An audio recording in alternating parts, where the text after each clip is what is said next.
Hello, je m'appelle Antoine Besse, je suis paratriathlète. Bienvenue sur Papillon Action. Je suis le rugbyman qui veut s'occuper pendant l'été et qui décide de faire d'autres sports et qui fait un petit peu de vélo pour aller se promener. Et j'ai pas vraiment de souvenirs, si ce n'est que je me suis réveillé sur un lit d'hôpital, quoi. Donc voilà, il y a une voiture qui a coupé un virage qui m'a pris de pleine face. On m'a expliqué assez rapidement que j'avais eu beaucoup de chance. Et moi, c'est un petit peu ce mot qui avait du mal à passer. Parce que je disais, ouais, la chance, si tu travailles un matin avec le bras semi-paralysé, tu me diras si tu trouves que c'est de la chance. Du coup, j'ai eu une passade de digestion de ce trauma, qui est normal, hein, bien sûr, hein, ça je l'ai compris aussi après avec le recul. Hein. Et j'ai découvert évidemment d'un seul coup ce que le mot chance venait faire ici, parce que quand j'ai compris que si j'avais pas eu mon casque, j'étais plus là, que j'ai vu que j'avais 150 points de suture, que j'ai compris que mes proches avaient eu la peur de leur vie, j'ai réussi à me reconstruire après avoir rencontré les paratriathlètes. Ça m'a donné une voie vers laquelle tendre, une inspiration énorme. J'ai vu l'opportunité que j'avais avant de me faire opérer. J'avais la première course de ma région et ça m'a mis vraiment en confiance pour ce challenge. J'ai choisi d'y aller pas après pas pour essayer de franchir ces marches qui m'ont aidé à aller de l'avant. Une fois qu'on rentre sur le circuit international, ça devient des challenges qui prennent une autre ampleur. C'est mis un petit peu tout en parallèle d'un seul coup, c'est-à-dire que j'ai eu un entourage qui s'est greffé à ce projet. J'ai eu plus d'entraînement, des sponsors, des partenaires, et tout ça, ça a donné un petit peu une autre dimension à ce challenge. Moi, comme j'aime bien le préciser, j'ai jamais regardé le sommet de la montagne directement, j'ai toujours regardé les marches du dessus. Puis une fois que j'étais dessus, je voulais aller sur celle d'après. Alors ce qui a été compliqué plus on avançait vers 2024, c'est que les marches étaient de plus en plus hautes. Par contre, j'ai aussi,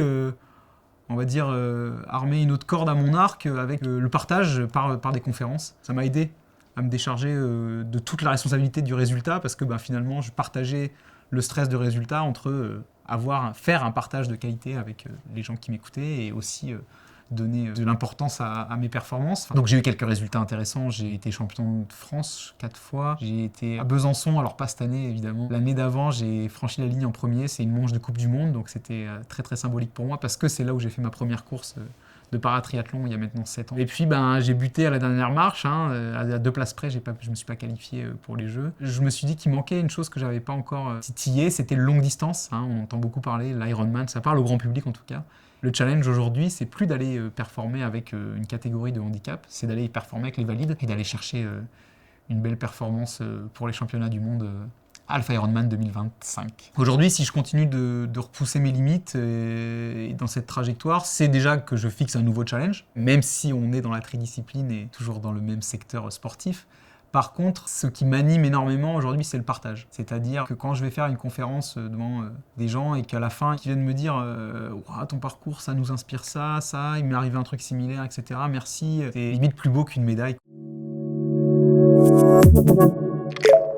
D'une manière générale, le handisport diffère parce que de toute façon, on est confronté à tout un tas de personnalités qui ont des difficultés qui sortent du commun, quoi. Donc à partir du moment où on fait face à ce milieu, on se blinde d'abnégation et on n'est que dans du respect, même pour nos concurrents en fin de compte. Voilà, il n'y a pas de hiérarchie de handicap. On transforme tous ce handicap en une force.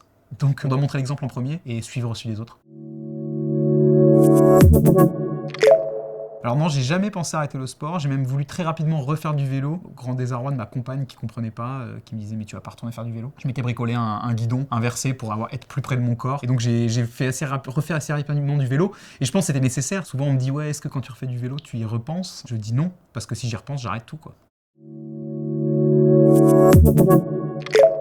Donc une semaine type c'est entre 20 et 25 heures d'entraînement. Donc après, ça peut monter à 10 heures de plus si on va chercher des stages. La journée qui nous plaît bien, enfin moi en tout cas, c'est de commencer à nager très tôt à 7 heures. Comme ça, à 8h30, on sort du bassin et déjà on a fait un tiers de l'entraînement. Et puis après, ça roule ou ça court en fonction de l'intensité à cibler. Donc ça, c'est le rôle du coach en chef qui va dire « Ok, aujourd'hui c'est l'intensité en vélo, demain c'est l'intensité en course à pied. » Ou alors des fois, il y a des enchaînements. Donc sur 3 jours de la semaine, ça va faire les 3 sports. Et sur les autres, on va avoir 2 sports en qualité, enfin 2 sports dont 1 en qualité, quoi. Le mental, c'est sûr et certain que c'est primordial. Aujourd'hui, il n'y a plus un sportif de haut niveau qui ne travaille pas son mental comme on travaillerait n'importe quel muscle en fait. Donc effectivement, je fais toute une prépa un petit peu mentale avec des projections. J'aime bien aussi me reconcentrer sur mon corps en faisant du yoga. Dans mon cheminement vers la performance, il y a des choses qui nous marquent. Et effectivement, la première fois que je suis monté sur la boîte à l'international, c'est tout un symbole. On n'est pas forcément attendu là. D'un seul coup, il y a tout qui s'aligne. Et en plus, il y avait une sorte d'énergie qui me poussait à l'appel de la ligne. Donc oui, c'est un super souvenir pour moi. J'avais mes proches qui étaient venus me voir à cette course et ça avait été très émouvant.